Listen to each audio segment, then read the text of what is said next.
Who doesn't have a lot of patience? Oh, just like oftentimes when it comes to like cancer patients, and not meaning that they don't have patience, but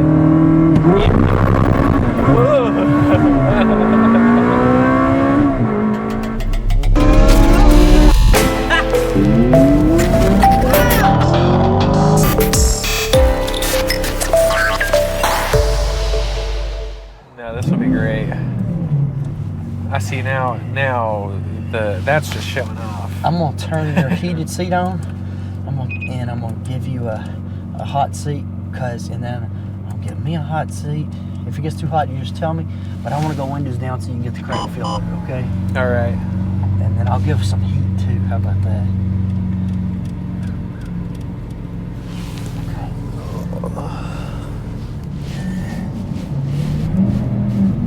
Whew. So Caleb, how old are you? I'm 24. 24. You a youngin', buddy. It's that's what everyone says. It's going into pretty much every appointment or treatment things. It's always like, oh, you don't see a lot of people my age. No. When I went in, I was 32, I think, and everybody's calling me my baby boy, my baby boy. Oh, I ain't your baby. Yeah, I ain't your. Yeah. So I'm sure they're calling you the baby, huh? Well, a little bit. I guess I didn't do a lot of treatment actually here at CCI, or all of my treatments were like really long periods of time. So I was either inpatient at the hospital, or they were just giving me a quick pump, and I was taking a pump home with me, like in a backpack, and wearing it. The chemo pump? Yeah. Oh my God, I did not have to do that. I couldn't imagine how bad that was. I think it was mental more than anything. Because honestly, the actively receiving the treatment didn't physically feel too significant. You know, it's usually after the treatment that things started to feel bad. Yeah. But there's definitely something different about, you know, when you've got a mental weight with all this already, and then there's just something that makes it a little heavier when you're actively connected to a bag 24/7, even when you're at home, when you're in bed, when you're... I can't imagine knowing it's automatically. I'm getting more of the sickness, more of this chemo that's making me sick every second. Yeah. But overall, not so bad. Okay, so this is where we're gonna have a little fun. Too bad this other car is not gonna be right beside us running. But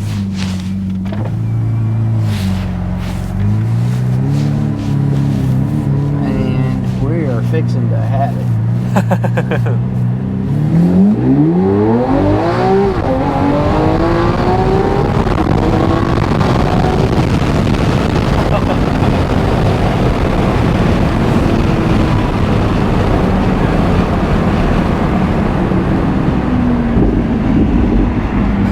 And we didn't freeze too bad. Yeah, it warmed up. It warmed up.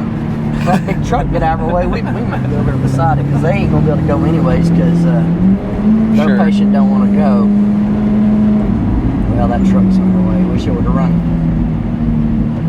How old's your son? 25. Okay. So he was only 11, 12 years old when this started for you. Yep. Yep.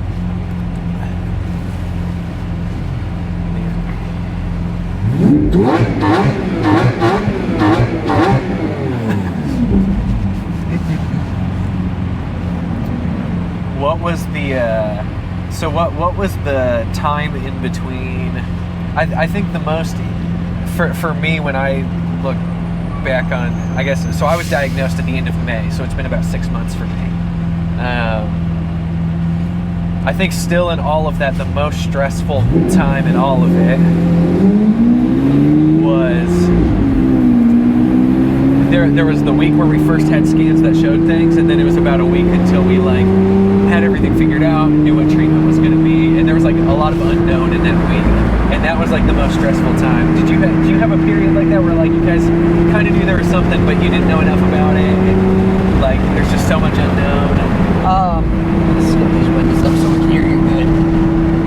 So I know what you're saying.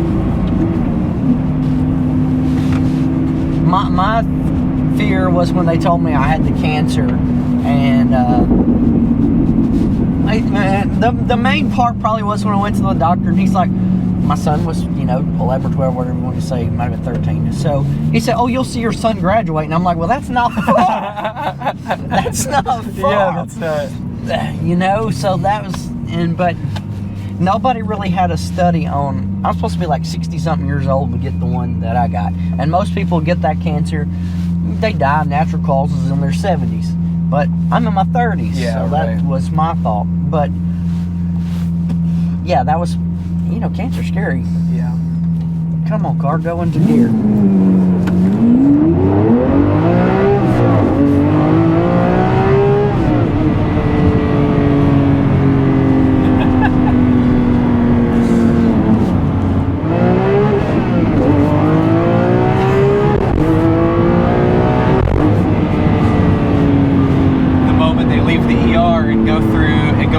Parts of the hospital, their insurance stops covering them for things, and so that's no longer the case. That has all gotten figured out, but for a little bit there was an issue with that, and that was the first thing I thought of, and so I called my dad like first thing thinking, man, what the heck's gonna happen with my insurance? And but it was probably that weekend. I mean, I was in the hospital for a couple days, not really doing anything because I was still like immediately healthy. I wasn't really sick. But with it being Memorial Day weekend, they wanted to keep me in the hospital as an easy way to meet with the oncologist on call and get an early consultation. But it was like those couple of days and that week of being in between and saying, we know that it's cancer, we know that it's lymphoma, but we don't know what it is yet. And we don't know like what treatment is, and just like not knowing the answer to those things. Yes. I think that was the hardest part. There's your seatbelt.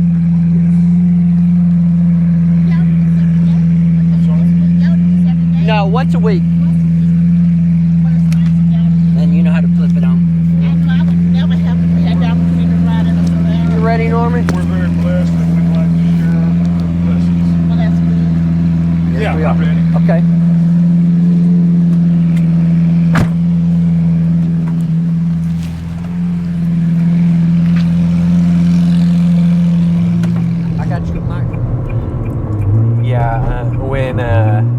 When I was starting the process, even after the scans that showed everything, I was, even when the doctors are telling you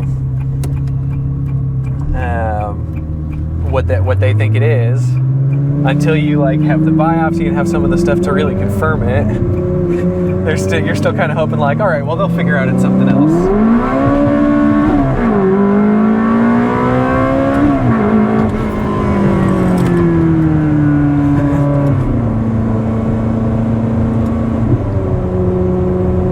That was in sport mode. And the sport mode, flip that switch and it does 2 or 3 things. It changes the shift points and changes it to a fast shift, to where that it actually, you just keep your foot on the floor and hit the switch, and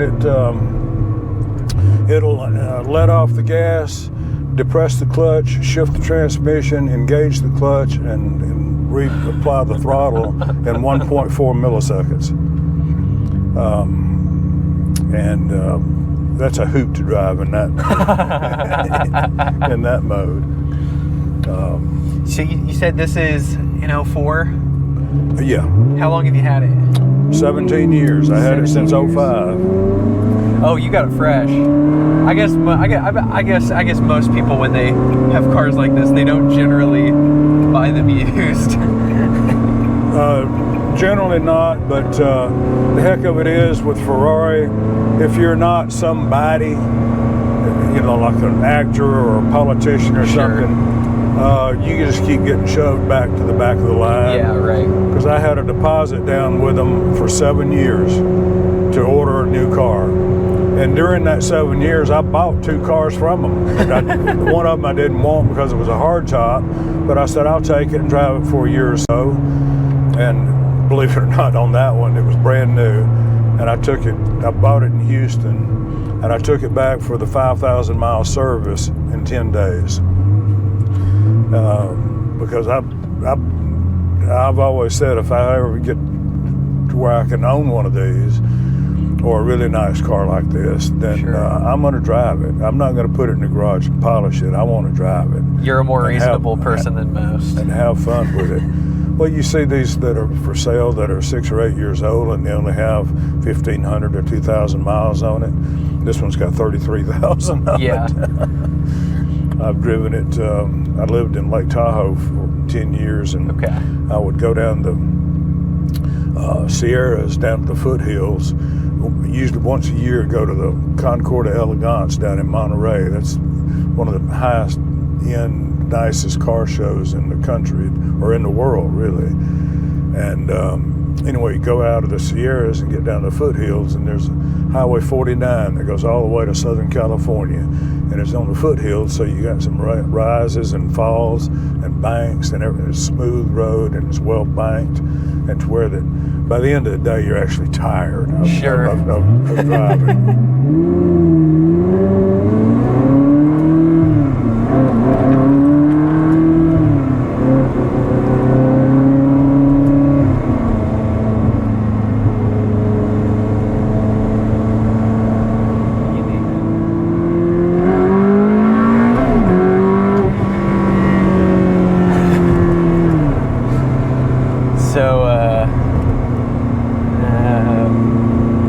So, moving down here, I love it down here. It's been a great place to be after school. I know that made everything.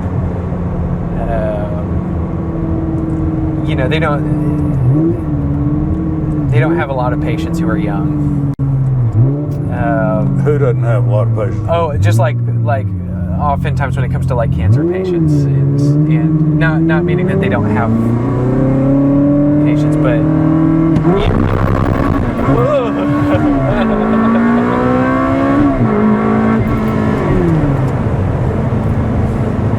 it's just less common. The doctors and the nurses, they make comments about how it's not as often that they have young people coming in, and so I know that they would talk about one of the things that has been,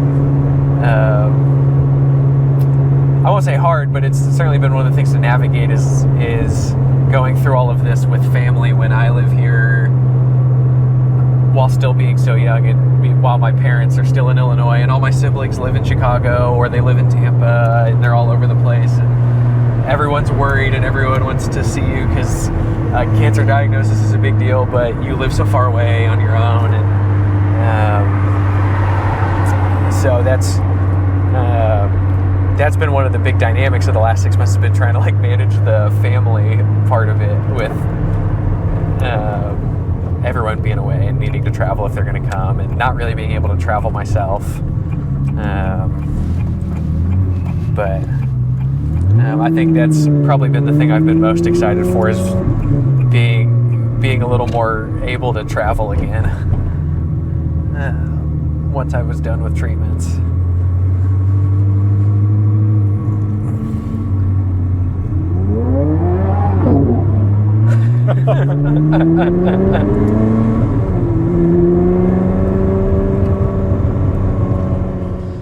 Okay, Caleb, we're here, got done going on your cancer ride, and we didn't get very long in the car. So what kind of cancer did you have again? Diffuse large B-cell lymphoma. Okay, and how'd they find it? I was having abdominal pains, like stomach cramps, 2 or 3 times a week for maybe just 3 or 4 weeks, and eventually it was enough that I went to the doctor, and originally they were going to schedule me for an ultrasound about 2 weeks out from that appointment. Just thought it might be just something weird going on. They weren't sure. And then the PA just came around and just kind of felt around and said, like, is it normally this firm on your stomach? Is that normal? And I said, maybe. I think I've noticed it. She didn't say any other words. She just sat down and picked up the phone and said, hey, are you guys done doing ultrasounds today? I want to get an ultrasound right now. And that was A scary moment. Yes, that was how they found it.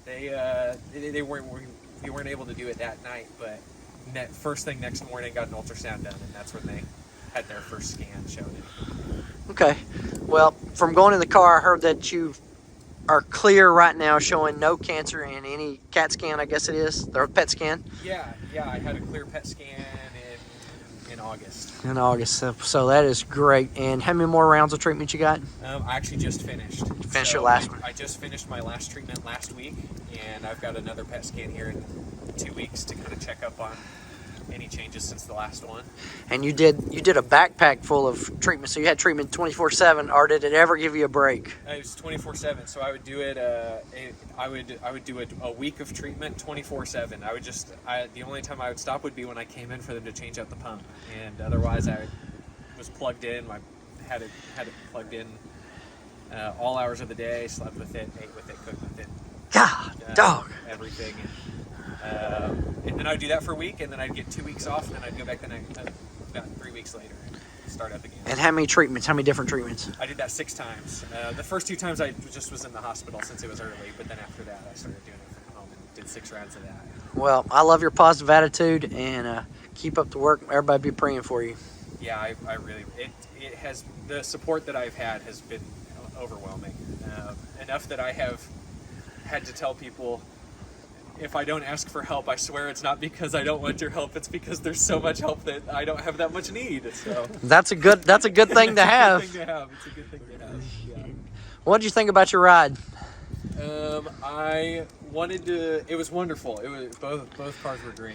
Thanks for Norm helping out with his beautiful Ferrari. Seriously, I think that maybe his Ferrari's a little more classy than the Lambo. But. Oh, it definitely is. Ferrari's always more classier. But I'll say when it was time for you to just absolutely floor it, I wanted to be stubborn, and you know you start to feel the G's a little bit, and so it wanted to like kind of knock your head back a little bit, and I wanted to be stubborn, and eventually I realized there's just no reason to be, and Let it go. let it go, let it go, let it go. Yeah.